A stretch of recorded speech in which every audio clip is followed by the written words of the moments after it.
আধুনিক পৃথিবী বিজ্ঞান ও প্রযুক্তির কল্যাণে পৃথিবী আজ হাতের মুঠোয়। জীবনকে আরও সহজ ও সুন্দর করতে প্রতিনিয়ত অক্লান্ত পরিশ্রম করে যাচ্ছে বিশ্বের তাবৎ বিজ্ঞানীরা। জ্ঞান বিজ্ঞানের নিত্য নতুন নানা খবর নিয়ে আমাদের সাপ্তাহিক অনুষ্ঠান বিজ্ঞান বিশ্ব।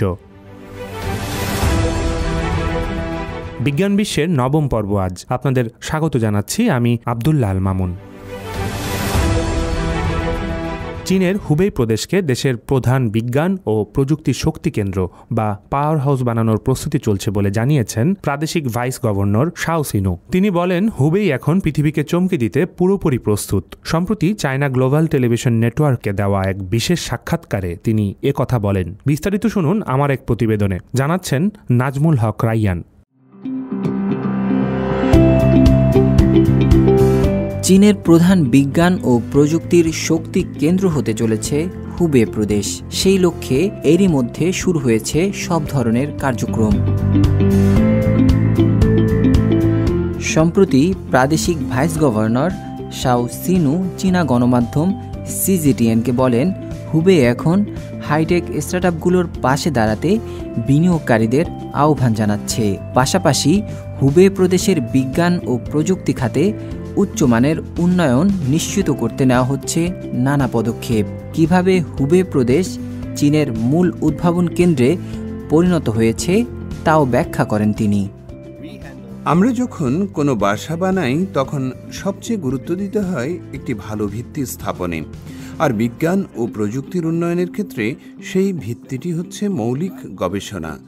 প্রেসিডেন্ট শি জিনপিং যেমনটি বলেছেন, একটি মজবুত ভিত্তির উপর ভর করে বিজ্ঞান ও প্রযুক্তির আরও অগ্রগতি হবে। আমরা হুবেইতে উচ্চমানের মৌলিক গবেষণা প্ল্যাটফর্ম স্থাপন করেছি, যেমন ইলেকট্রোম্যাগনেটিক শক্তি নির্ভুলতা পরিমাপ এবং জীববিজ্ঞানের জন্য প্রধান জাতীয় বিজ্ঞান ও প্রযুক্তি অবকাঠামো। এছাড়াও আমাদের রাষ্ট্রীয় মূল গবেষণাগার আছে 30টি, হুবেই ল্যাব আছে 9টি এবং গণিত, পদার্থবিদ্যা, জীববিজ্ঞান, ভূবিজ্ঞান এবং অন্যান্য ক্ষেত্রেও সেরা গবেষণা কেন্দ্র রয়েছে। এই প্ল্যাটফর্মগুলো বিশ্বব্যাপী বিজ্ঞানীদের যৌথ গবেষণা ও পরীক্ষা চালানোর জন্য আকৃষ্ট করেছে। শাও সিনু আরও বলেন, হুবেইতে অনেক বিখ্যাত বিশ্ববিদ্যালয়, জাতীয় গবেষণাগার ও গবেষণা প্রতিষ্ঠান রয়েছে। প্রাদেশিক সরকার এই সংস্থাগুলোকে একীভূত করার উদ্যোগ নেবে, যেন বৈজ্ঞানিক অগ্রগতির অর্জনগুলো ব্যাপকভাবে নানা স্তরে প্রয়োগ করা যায়। আমরা সবাই জানি, বিগত বছরগুলোতে হুবেই প্রদেশের শিল্পের ব্যাপক উন্নতি হয়েছে। এটি জ্ঞান বিজ্ঞানের সাহায্য ছাড়া কোনোভাবেই সম্ভব ছিল না। আমরা এখন হুবেইয়ের প্রযুক্তি ও প্রতিভাকে কাজে লাগিয়ে চিকিৎসা, কৃত্রিম বুদ্ধিমত্তা ও পরিবেশ বান্ধব শক্তিসহ আরও অনেক ক্ষেত্রে উন্নয়নের চেষ্টা চালাচ্ছি। পাশাপাশি কোনো বৈজ্ঞানিক অর্জনকে শিল্পে ব্যবহারের উপযোগী করে তুলতে অর্থ খুবই গুরুত্বপূর্ণ। হাইটেক স্টার্টআপগুলোর জন্য চলতি বছরেই আমরা 1000 কোটি ইউয়ানের একটি অ্যাঞ্জেল ফান্ড গঠন করব। হুবেইতে আমাদের এই কার্যক্রমে বিনিয়োগকারীদেরও আমাদের সাথে যোগ দেওয়ার জন্য আমন্ত্রণ জানাতে চাই আমি।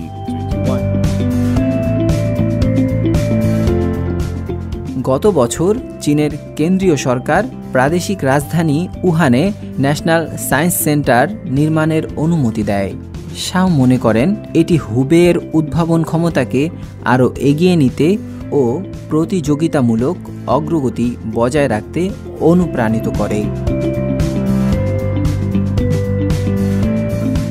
তিনি বলেন যে এটিকে তিনি উন্নয়ন ও অগ্রগতির নতুন সুযোগ হিসেবে দেখছেন। বর্তমানে হুবেইয়ের উদ্ভাবনী ক্ষমতা আকর্ষণের কেন্দ্রবিন্দুতে পরিণত হয়েছে। শুধু তাই নয়, পড়াশোনা, বসবাস ও কাজের জন্যেও হুবেই এখন একটি আকর্ষণীয় জায়গা। সম্প্রতি চীনের বহুজাগতিক প্রযুক্তি সংস্থা ভিভো বাংলাদেশের বাজারে নিয়ে এলো নতুন স্মার্টফোন Y22।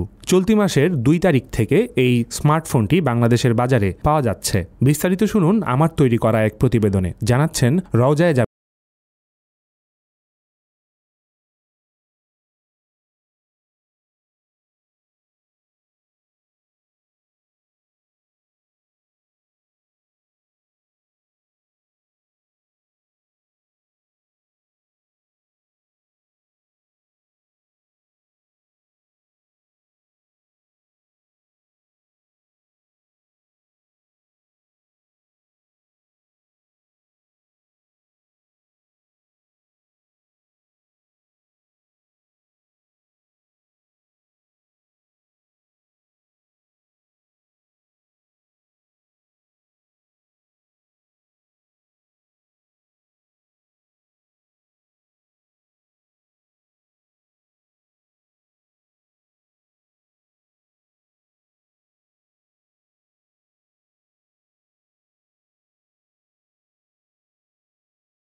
আপনারা শুনছেন বিজ্ঞান ও প্রযুক্তি বিষয়ক অনুষ্ঠান বিজ্ঞান বিশ্ব।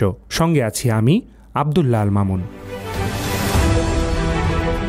পরিবেশ বান্ধব ও কম কার্বন নিঃসরণ হয় এমন প্রযুক্তির পেছনে চীনা বিজ্ঞানীদের গবেষণা চলছে নিরন্তর। এবার বিদ্যুৎ কেন্দ্রে ব্যবহার উপযোগী এমনই একটি স্বয়ংক্রিয় গ্যাস টারবাইন আবিষ্কার করে চমকে দিয়েছেন চীনা বিজ্ঞানীরা।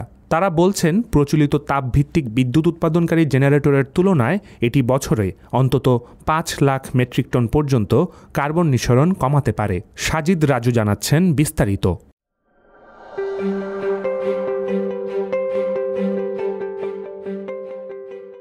কমপক্ষে 20,000 যন্ত্রাংশ জোড়া লাগিয়ে তৈরি করা হয়েছে এই গ্যাস টারবাইন। এই টারবাইনের নকশা তৈরি ও উৎপাদনের কাজে জড়িত ছিলেন কয়েকশো গবেষণা ও শিক্ষা প্রতিষ্ঠানের কর্মী।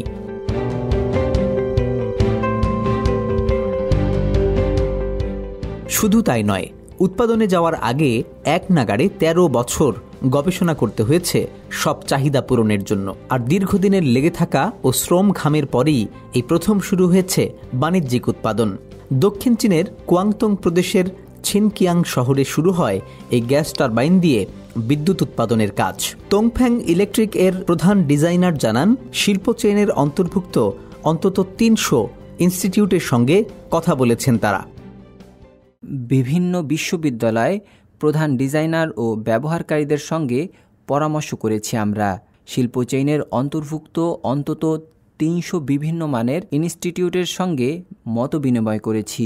সফল গবেষণার পর সফলভাবে আমরা ভারী কাজের একটি উপযোগী গ্যাস টারবাইন ডিজাইন ও তৈরি করতে সক্ষম হয়েছি। সংশ্লিষ্টরা বলছেন, এফ ক্লাসের অন্তর্ভুক্ত এই টারবাইনটির সক্ষমতা 50 মেগাওয়াট। চীনের ইতিহাসে এটি এমন একটি টারবাইন যার সক্ষমতা এতটা বেশি।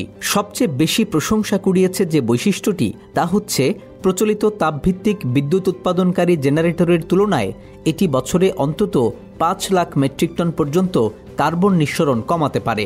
তাই পরিবেশ বান্ধব প্রযুক্তি হিসেবেও পেয়েছে খ্যাতি।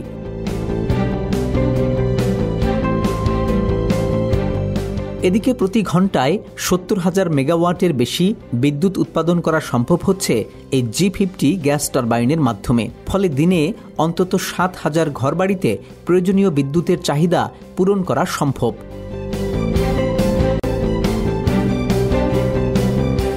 যে কোনো বিদ্যুৎ কেন্দ্রের প্রধান সরঞ্জামই টারবাইন। আর বিশ্লেষকরা এই গ্যাস টারবাইনকে বলছেন উৎপাদন শিল্পের মুকুটে খচিত মুক্তা হিসেবে।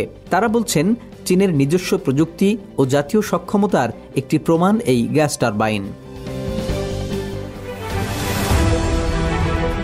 প্রিয় শ্রোতা, এই ছিল আমাদের এবারের বিজ্ঞান বিশ্বে। অনুষ্ঠান কেমন লাগছে আপনাদের, আমাদের তা জানাতে পারেন facebook.com/cmg বাংলা পেজে। বিজ্ঞান ও প্রযুক্তি বিষয়ক ভিডিও প্রতিবেদন দেখতে ভিজিট করতে পারেন আমাদের ইউটিউব চ্যানেল সিএমজি বাংলা। এতক্ষণ বিজ্ঞান বিশ্বের পুরো আয়োজন জুড়ে ছিলাম আমি আব্দুল্লাহ আল মামুন। নতুন আরও তথ্যবহুল ও অজানা বিষয় নিয়ে প্রতি সপ্তাহের সোমবার হাজির হব আপনাদের সামনে। আগামী সপ্তাহে আবারও কথা হবে। সে পর্যন্ত ভালো থাকুন, সুস্থ থাকুন।